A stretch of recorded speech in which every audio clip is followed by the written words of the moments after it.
அன்பின் ஊற்றாகிய ஆண்டவராகிய இயேசு கிறிஸ்துவின் நாமத்திலே உங்களுக்கு வாழ்த்துதலை கொண்டு வருகிறேன். பிரியமானவர்களே, இந்த நாளிலே அன்பை குறித்து தான் நாம் பார்க்கவிருக்கிறோம். மாதிரி கிறிஸ்து என்று அழைக்கப்படுகிற பவுல் அப்போஸ்தலன் அன்பை குறித்து என்ன சொல்லுகிறார் என்று சொல்லி ஒரு வசனத்தை நாம் வாசித்து அதிலே நாம் தெளிவு பெற்றுக்கொள்வோம். 1 கொரிந்தியர் 13:13 நாம் இப்படியாக வாசிக்கிறோம். இப்பொழுது விசுவாசம், நம்பிக்கை, அன்பு இம்மூன்றும் நிலைத்திருக்கிறது, இவைகளில் அன்பே பெரியது என்று சொல்லி பவுல் அப்போஸ்தலன் சொல்லுகிறார். பிரியமானவர்களே, அன்பே பெரியது என்று சொல்லி மாதிரி கிறிஸ்துவாகிய பவுல் அப்போஸ்தலன் சொன்ன போதிலும் இன்று உலகத்தில் பலவிதமான அன்புகள் காணப்படுகிறது. அவைகளை குறித்து தான் நாம் தெளிவாக இந்த நாளிலே பார்க்கவிருக்கிறோம். பிரியமானவர்களே, நான் இவைகளை குறித்து ஆராய்ந்து கொண்டிருக்கும் பொழுது கிரேக்க பதங்களிலிருந்து அன்பை குறித்து அநேக காரியங்கள் சொல்லப்பட்டிருக்கிறது கிரேக்கத்திலே. அதிலே சிலவற்றை இந்த நாளிலே நாம் தியானிக்க போகிறோம். முதலாவது ஒரு அன்பை குறித்து நாம் பார்ப்போம். இது ஈராஸ் என்று அழைக்கப்படுகிறது. கிரேக்கத்திலே ஈராஸ் என்று அழைக்கப்படுகிறது. ஈராஸ் என்றால் ரொமான்டிக் லவ் என்று சொல்லி அல்லது கவர்ச்சிகரமான அன்பு என்று சொல்லி இது அழைக்கப்படுகிறது. பிரியமானவர்களே, இன்று இந்த உலகம் எல்லாம் இப்படிப்பட்ட ஒரு அன்பிலே மாட்டிக்கொண்டு தவித்து கொண்டிருக்கிறது. வாலிப சகோதரர்கள், சகோதரிகள் அநேக பேர் இதிலே மாட்டிக்கொண்டு இந்த கவர்ச்சிகரமான அன்பிலே மாட்டிக்கொண்டு வெளிவர முடியாமல் தங்களுடைய வாழ்க்கையிலே அநேக காரியங்களை கெடுத்து கொண்டிருக்கிறார்கள். இது எப்பொழுதுமே இந்த அன்பிலே இருக்கிறவர்களை மயக்கத்திலேயே வைத்திருக்கும். சிம்சோனை கூட இந்த அன்பு விடவில்லை. சிம்சோன் தெலீலாளுடைய அன்பினாலே மயங்கி போய் அவளுடைய மடியிலே படுத்து கிடந்தான் என்று சொல்லி நம் வசனங்களை வாசிக்கும் பொழுது தெளிவாக நமக்கு புலப்படுகிறது. பிரியமானவர்களே, ஒரு வசனத்தை வாசிப்போம். நியாயாதிபதிகள் 14:7 அவன் போய் அந்த பெண்ணோடு பேசினான், அவள் சிம்சோனின் கண்களுக்கு பிரியமாயிருந்தாள் என்று சொல்லி. சிம்சோனுடைய கண்களுக்கு அவள் மிகவும் கவர்ச்சிகரமாக இருந்தபடியினாலே சிம்சோன் அவளை சுற்றி சுற்றி வந்து கொண்டிருந்தான். அதனால் என்ன ஆனது? சிம்சோன் மயக்கத்திலே மூழ்கியிருந்தபடியினால் முதலாவது அவன் தன் அபிஷேகத்தை இழந்து விட்டான், தனது அழைப்பை இழந்து விட்டான், கடைசியிலே தன் கண்களையும் அவன் இழந்து விட்டான். பிரியமானவர்களே, சிம்சோன் மீது நசரேய விரதம் என்ற ஒரு அபிஷேகம் இருந்தது. அப்படி இருந்த பொழுதும் அவன் கவர்ச்சிகரமான அன்புக்கு பின்பாக போனபடியினாலே அவன் அபிஷேகம், தேவவலன், நசரேய விரதம் போன்ற இவைகள் எல்லாம் இழந்து கடைசியில் தனிமரமாய் அவன் நின்று தவிக்கிறதை பார்க்கிறோம். பிரியமானவர்களே, இந்த உலகம் அன்பு என்று சொன்னாலும் இன்று பல்வேறு விதமான அன்புகளுக்கு பின்பாக சுற்றி கொண்டிருக்கிறது. அதில் முதலாவது ஈராஸ் என்கிறதான கவர்ச்சிகரமான அன்பு அல்லது ரொமான்டிக் லவ் என்கிற இப்படிப்பட்ட ஒரு அன்பிலே சுற்றி திரிகிறதாய் காணப்படுகிறது. இன்று அநேக வாலிபர்கள் மாத்திரமல்ல, அநேக ஊழியத்திலே இருக்கக்கூடிய வாலிப ஊழியர்களை செய்கிறதான அநேக ஊழியர்கள் கூட இப்படிப்பட்ட ரொமான்டிக் லவ்விலே மாட்டிக்கொண்டு தவித்து கொண்டு வெளியிலே வர முடியாமல் கஷ்டப்பட்டு கொண்டிருக்கிறார்கள். நாம் யோசித்து பார்க்க வேண்டியது அவசியமாக இருக்கிறது. ஏனென்று சொன்னால் இந்த ரொமான்டிக் லவ் என்கிறதான இந்த கவர்ச்சிகரமான அன்பு பிசாசு பலரை கொண்டு நமது பக்கமாய் அந்த அன்பை கொண்டு வருவான். கொண்டு வந்து எப்படியாவது நம்மை இழுத்து விடலாம், காந்த சக்தியை போல நம்மை இழுத்து இந்த கவர்ச்சிகரமான அன்புக்குள்ளே நம்மை மூழ்கி விட வேண்டும் என்று சொல்லி அவன் ஆசைப்படுவான். பிரியமானவர்களே, ஆனாலும் நாம் இவைகளை எல்லாம் ஜபத்தினாலே ஜெயித்து முன்னேறி செல்ல வேண்டியது அவசியமாக காணப்படுகிறது. இரண்டாவதாக ஒரு அன்பு இருக்கிறது. இந்த அன்பிற்கு பிலியா என்று சொல்லி அழைப்பார்கள். இது என்னவென்று சொன்னால், இது சகோதர சிநேகத்தின் அன்பு அல்லது நண்பர்களுக்கு இடையான ஒரு அன்பு என்று சொல்லி நாம் பார்க்கிறோம். இந்த உலகம் நண்பர்கள் ஃப்ரெண்ட்ஸ் என்று சொல்லி அவர்களோட சுற்றி திரிந்து கொண்டு, அப்படியே அவர்களோடே எங்கு போனாலும் அவர்களோடு கூடவே சுற்றி திரிந்து கொண்டு அவர்கள் எந்த அன்பை நோக்கி பார்க்க வேண்டுமோ அந்த அன்பை விட்டுவிட்டு மேலான கடவுளினுடைய அன்பை நோக்கி பார்க்க தவறிவிட்டு இந்த உலகத்தின் நண்பர்களுடைய அன்பிலே மாட்டிக்கொண்டு சுற்றித் திரிகிறார்கள். எதற்கெடுத்தாலும் நண்பர்கள், எதற்கெடுத்தாலும் நண்பர்கள் என்று சொல்லி நண்பர்கள் பின்பாக சுற்றித் திரிகிறதான ஒரு அபாயகரமான அன்புதான் இந்த பிலியா என்கிறதான அன்பு. இதோ கெட்ட குமாரனை குறித்து நாம் வாசிக்கிறோம். அவனுக்கு கெட்ட நண்பர்கள் இருந்தபடியினாலே தகப்பனுடைய மேலான அன்பை விட்டுவிட்டு நண்பர்களுடைய பேச்சை கேட்டு அவர்களுடைய அன்பு அவனுக்கு பெரிதாய் தெரிந்தபடியினாலே தன் தகப்பனிடத்திலிருந்து சொத்து பத்துக்களை எல்லாம் பிரித்து கொண்டு தூர தேசத்திற்கு போய் தன் இஷ்டப்படி வாழ்ந்து எல்லாவற்றையும் கரைத்து விட்டு பின்பு ஒன்றுமில்லாமல் பன்றி மேய்க்கிற ஒரு நபராக அவன் மாறினான். பிரியமானவர்களே, நாம் இன்று சற்று நிதானித்து பார்ப்போம். யாருடைய நம்முடைய நண்பர்களாய் இருக்கிறார்கள், அல்லது இந்த நண்பர்களுடைய அன்பில நாம் எவ்வளவாய் மூழ்கி இருக்கிறோம் என்று சொல்லி, நண்பர்களை நேசிக்க வேண்டாம் என்று சொல்ல நான் இங்கு நிற்கவில்லை. மாறாக நண்பர்களை காட்டிலும் மேலாய் ஒருவரை அதிகமாய் நாம் நேசிக்க வேண்டியது அவசியமாக காணப்படுகிறது. மூன்றாவது ஒரு அன்பு இருக்கிறது. இதற்கு எரோடோர்பியா என்று சொல்லி அழைப்பார்கள். எரோடோர்பியா என்பது என்னவென்றால் play bye love. Play bye love என்று சொன்னால், இந்த பிளே பாய் லவ் என்பது என்னவென்றால், இது எப்படி ஒரு தேனி ஒவ்வொரு பூவை தாண்டி தாண்டி பூக்களை எல்லாம் சுற்றி சுற்றி சுற்றி வருகிறதோ, அதை போல இந்த அன்புடையவர்கள் நபருக்கு நபர் மாற்றிக்கொண்டே இருப்பார்கள். இவர்கள் சுற்றி கொண்டே இருப்பார்கள். ஒரு மயக்கத்தில் இந்த உலகத்தையே சுற்றி சுற்றி சுற்றி வரக்கூடியதான ஒரு ரோமிங் நிலையிலே இருக்கக்கூடியதான அன்பு உடைய நபர்களாக காணப்படுவார்கள். இதற்குத்தான் எரோடோர்பியா என்று சொல்லி அழைக்கப்படுகிறது. இவர்கள் எப்பொழுதும் தங்களுடைய வாழ்க்கையிலே நிமிடத்திற்கு நிமிடம் ஆட்களுக்கு ஏற்றாற்போல் இந்த நிமிடம் இவர்களை சந்திக்கிறார்கள் என்று சொன்னால் இவர்கள் அன்பு இப்படி இருக்கும். இதோ வேறு ஒருவரை சந்திக்க வேண்டும் என்று சொன்னால் அவர்களுக்கு ஏற்றாற்போல தன்னுடைய அன்பை மாற்றிக்கொள்வார்கள். இப்படியே அவர்கள் ஒரு நிலையான அன்பில் இல்லாமல் சுற்றி சுற்றி வந்து தங்களுடைய அன்பை நிலையற்றதாக ஒரு பிளே பாய் போல அவர்களை அப்படி சுற்றி சுற்றி வந்து அந்த அன்பை அப்படியே அவர்கள் வீணாக்கி விடுவார்கள். பிரியமானவர்களே, ஆனால் இவர்கள் கொண்டிருக்க வேண்டிய அன்பு ஒன்று இருக்கிறது. அதுதான் மேலான அன்பு, தேவனுடைய அன்பு. ஆனால் இவர்களோ பிளே பாய் போல அவர்கள் சுற்றி சுற்றி விளையாட்டு பையனை போல இந்த காரியங்களை, அன்பு என்கிற அந்த ஆயுதத்தை கையில் எடுத்துக்கொண்டு ஒவ்வொரு நபர்களாய் மாறி மாறி மாறி சுற்றி வருகிறத ஒரு காரியம் காணப்படுகிறது. பிரியமானவர்களே, நம்முடைய அன்பு எப்படி இருக்கிறது என்று சொல்லி சற்று நம்மை நாமே யோசித்து பார்க்க வேண்டியது அவசியமாக காணப்படுகிறது. நான்காவது ஒரு அன்பு இருக்கிறது. இந்த அன்பிற்கு ஸ்டார்ஜ் என்று சொல்லி அழைக்கப்படுகிறது. இந்த அன்பு என்னவென்று சொன்னால், இது குடும்ப அன்பு. இந்த குடும்ப அன்பு என்று சொல்லும் பொழுது இவைகள் ஒரு பாண்டுக்குள்ளாக இருக்கக்கூடிய ஒரு கட்டுக்குள் அடங்கி இருக்கிறதான ஒரு அன்பு.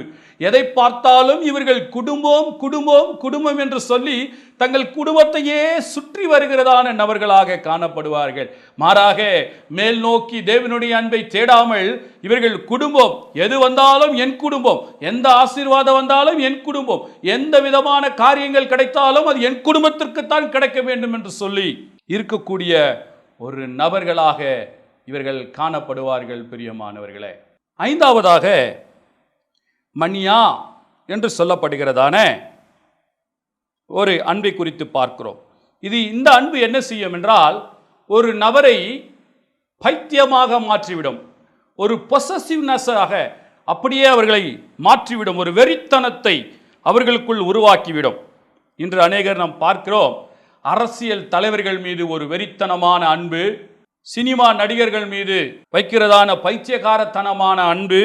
இதனால் அநேகர் தங்களுடைய வாழ்க்கையை கெடுத்துக்கொண்டு, சிலர் எல்லாம் நீங்கள் பார்க்கும் பொழுது என்ன செய்வார்கள் என்று சொன்னால், உடைகளெல்லாம் கீறிக்கொண்டு, இதோ ஒரு குறிப்பிட்ட நபர், ஒரு சினிமா நடிகர் உடுத்திருக்கிற ஆடையை போல் தானும் உடுத்த வேண்டும், அவருடைய சிகை அலங்காரத்தை போல நானும் என்னுடைய சிகையை அலங்காரம் செய்து கொள்ள வேண்டும் என்று சொல்லி, அவர் நடக்கிறதை போல் நானும் நடக்க வேண்டும் என்று சொல்லி, அவர் செய்கிறதை போல் அவருடைய செய்கைகளை நானும் பின்பற்ற வேண்டும் என்று சொல்லி இன்னைக்கு அநேக வாலிபர்கள் சுற்றித் திரிகிறார்கள். இவர்கள் எந்த அன்பிலே மாட்டிக்கொண்டு திகைக்கிறார்கள் என்று சொன்னால், இந்த அன்பு மணியா என்கிறதான ஒரு அன்பு, இது ஒரு நபரை பைத்தியமாக்கி வெறித்தனமாக்கி என்ன செய்கிறோம் ஏது செய்கிறோம் என்று தெரியாமல் அவர்களை சுற்றி சுற்றி சுழல வைத்து அவர்களுடைய வாழ்க்கையை சீரழிக்கிறதான ஒரு அன்புதான் இந்த மணியா என்கிறதான அன்பு. இதோ ஆறாவது ஒரு அன்பை குறித்து நாம் பார்க்கவிருக்கிறோம். இந்த அன்பிற்கு பிளவுடியா. பிளவுடியா என்றால் செல்ஃபிஷ் லவ். இது தன்னை குறித்து மாத்திரமே யோசிக்கும்.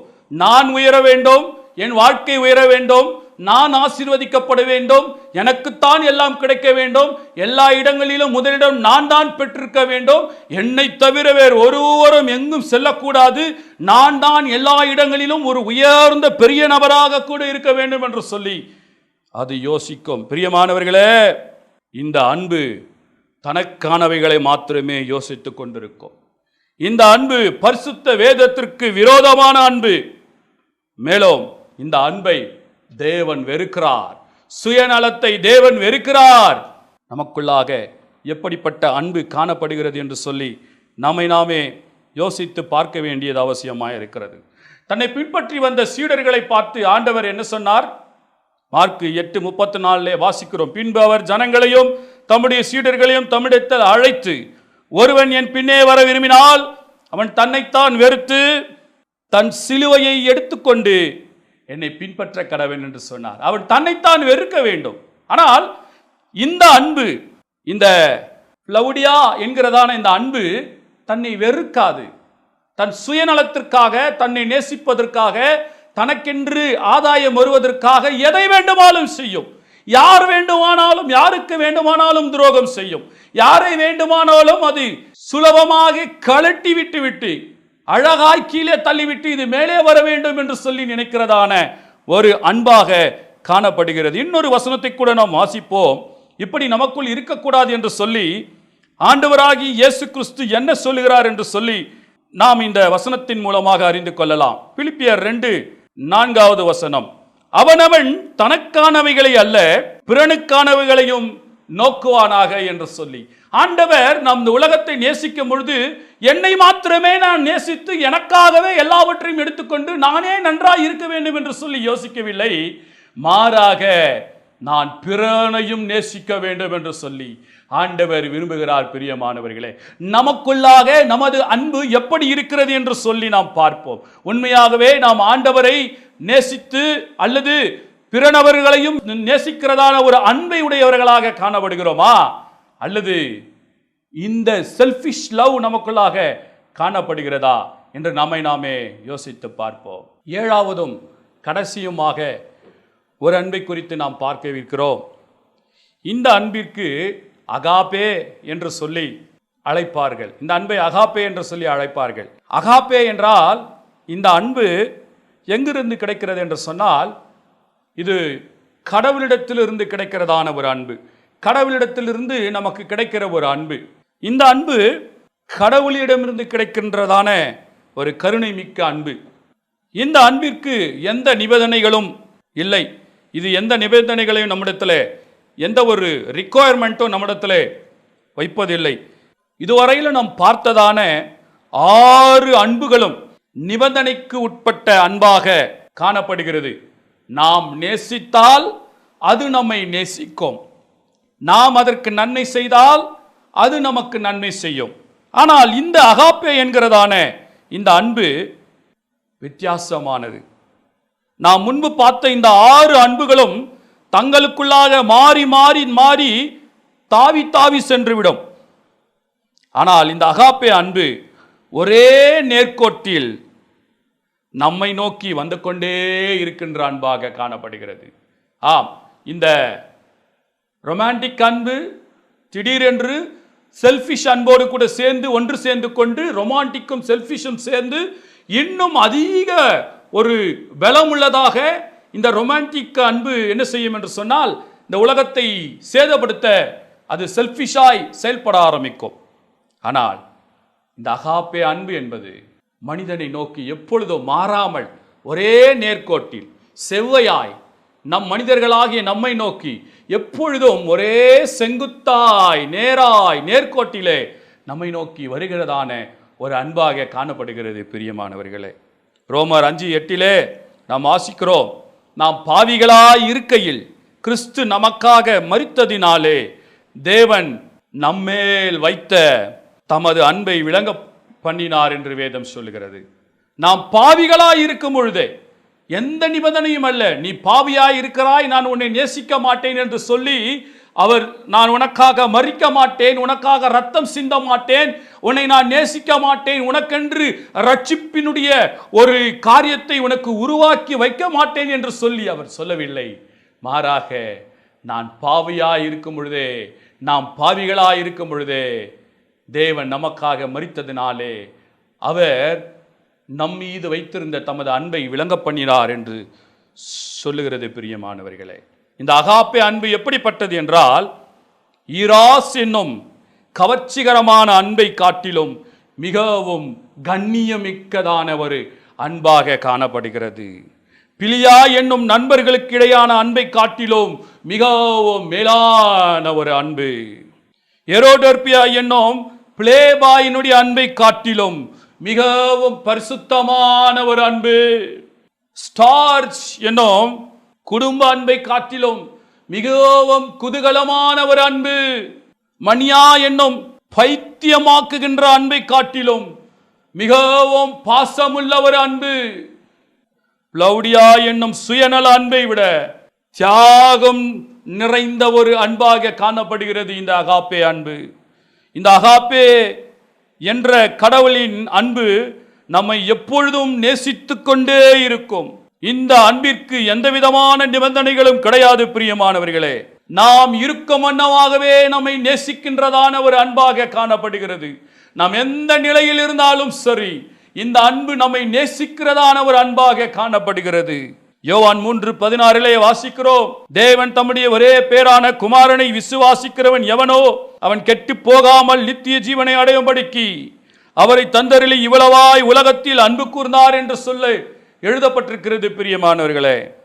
கெட்டு போகாமல் நித்திய ஜீவனை அடைய வேண்டும் என்று சொல்லி தன்னுடைய குமாரனையே, சொந்த குமாரனையே பிதாவாகிய ஆண்டவர் இந்த உலகத்திற்கு கொடுத்து இந்த உலகத்தை நேசித்தாராம். எப்பொழுது நாம் பாவிகளா இருக்கின்ற சூழ்நிலையிலே அவர் நம்மை பார்த்து, நீ பரிசுத்தமாக மாற வேண்டும், உன் வாழ்க்கை மாற வேண்டும், உன் பார்வை மாற வேண்டும், ஓ இதோ உன்னுடைய வார்த்தைகள் மாற வேண்டும், உன் நடை உடை பாவனைகள் மாற வேண்டும், அப்பொழுதுதான் என் குமாரனை நான் அனுப்பி சிலுவையிலே நான் மரிக்க கொடுப்பேன் என்று சொல்லி தமது அன்பை அவர் காட்டவில்லை.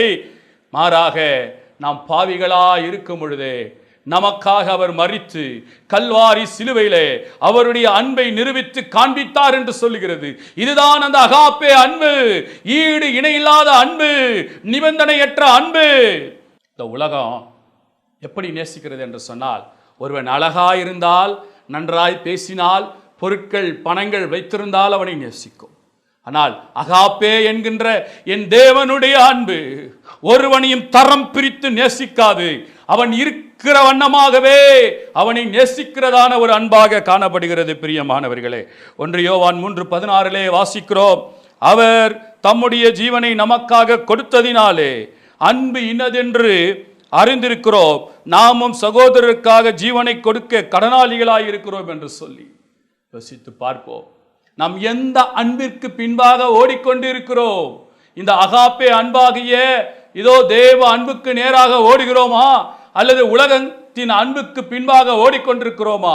ரொமான்டிக் என்கிறதான கவர்ச்சிகரமான அன்புக்கு பின்பாக ஓடிக்கொண்டிருக்கிறோமா, அல்லது குடும்பத்தை மாத்திரம் நேசிக்கிறதான அந்த குடும்ப அன்புக்கு பின்பாக ஓடிக்கொண்டிருக்கிறோமா, இல்லது நண்பர்களை மாத்திரம் நேசிக்கிறதான அந்த நட்பின் அன்புக்காக நாம் ஓடிக்கொண்டிருக்கிறோமா? மேலான அன்பை விட்டு இந்த உலகத்தின் அன்புக்காக நாம் ஓடி தவித்துக் கொண்டிருக்கிறோமா? பிரியமானவர்களே, நம்மை நாமே யோசித்து பார்க்க வேண்டியது மிகவும் அவசியமாக காணப்படுகிறது.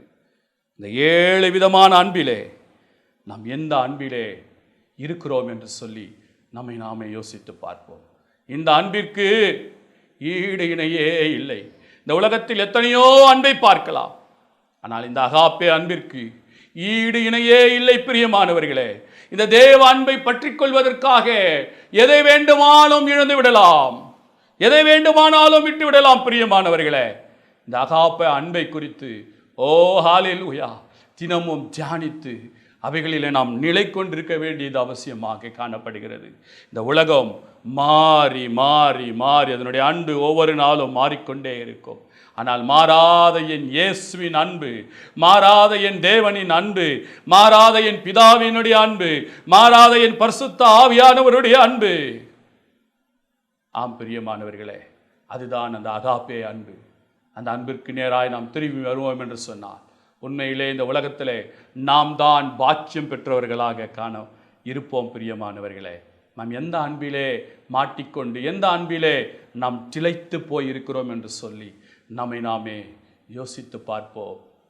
தேவன் அவருடைய அகாப்பே அன்பிலே நிலை கொண்டிருக்க நமக்கு உதவி செய்வாராக. கண்களை மூடி ஜெபிப்போமா. மகா பெரிய ஆண்டவரே, அது அன்பின் குமாரனும் எங்கள் அருமை இரட்சகருமாகிய இயேசு கிறிஸ்துவின் நாமத்திலே வருகிறோம் ஆண்டவரே. ஆண்டவரே, 7 விதமான அன்பை பார்த்தோம் ஆண்டவரே.